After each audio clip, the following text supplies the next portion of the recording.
नमस्कार मंडळी. ठरलं तर मग ही स्टार प्रवाहावरील लोकप्रिय मालिका आहे.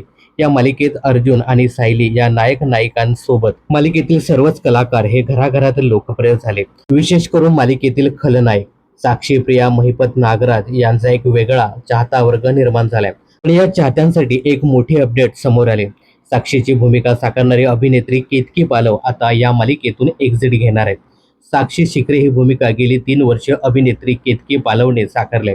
खरं तर मालिका सुरू झाल्यापासून सुरुवातीला ही भूमिका अभिनेत्री मीरा जगन्नाथ साकारत होती. पण मीराच्या एक्झिट नंतर साक्षीच्या भूमिकेसाठी केतकीची वर्णी लागली. केतकीने या पात्राला योग्य न्याय दिला. अल्पावधीतच हे पात्र घराघरात लोकप्रिय झालं. पण आता साक्षी ही मालिका सोडणार असल्याच्या जोरदार चर्चा रंगल्यात. आता यावरती स्वतः साक्षीने होकार दर्शवला आहे. तर गेल्या काही दिवसापासून ठरलं तर मालिकेत साक्षी ओळख लपवण्यासाठी प्लास्टिक सर्जरी करून घेणार असल्याचं आपल्याला पाहायला मिळतंय. आता प्लास्टिक सर्जरी केल्यावर साक्षीची मूळ ओळख पूर्णपणे बदलली जाईल आणि अर्जुन सायलीच्या तावडीतून ती आरामात सुटेल, असा यामागील हेतू आहे. पण चेहरा बदलणार म्हणजे मालिकेतील केतकीच्या जागी नवीन अभिनेते येणार हे मात्र निश्चित. मात्र केतकीने ही मालिका सोडण्याचं खरं कारण सांगितलं आहे.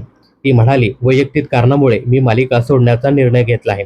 मला 7 वर्षाची मुलगी आहे, त्यामुळे कुटुंबाला वेळ द्यायचा आहे. याशिवाय माझ्या नाटकाचे प्रयोग सुद्धा सुरू आहेत.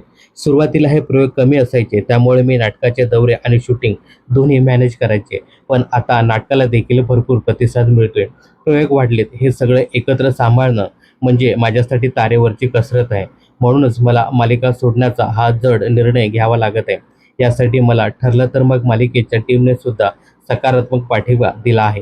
दरम्यान आता केतकीची एक्झिट झाल्यानंतर तिच्या जागी कोणती नवीन साक्षी येते हे पाहणं खूपच इंटरेस्टिंग ठरणार आहे. महत्वाचं म्हणजे साक्षी शिकरेचं हे सत्य अर्जुन सायली कसं उघडं पाडणार हे सुद्धा पाहणं तितकंच इंटरेस्टिंग ठरणार आहे. तर मंडळी, ठरलं तर मग या मालिकेत साक्षीची भूमिका साकारणारी अभिनेत्री केतकी पालव आता ही मालिका सोडत आहे. तिच्या जागी साक्षीची भूमिका कोणी साकारावी असं तुम्हाला वाटतं हे कमेंट्स करून नक्की सांगा. आणि या मालिकेबद्दल तुमचं काय मत आहे हे सुद्धा कमेंट्स करायला विसरू नका.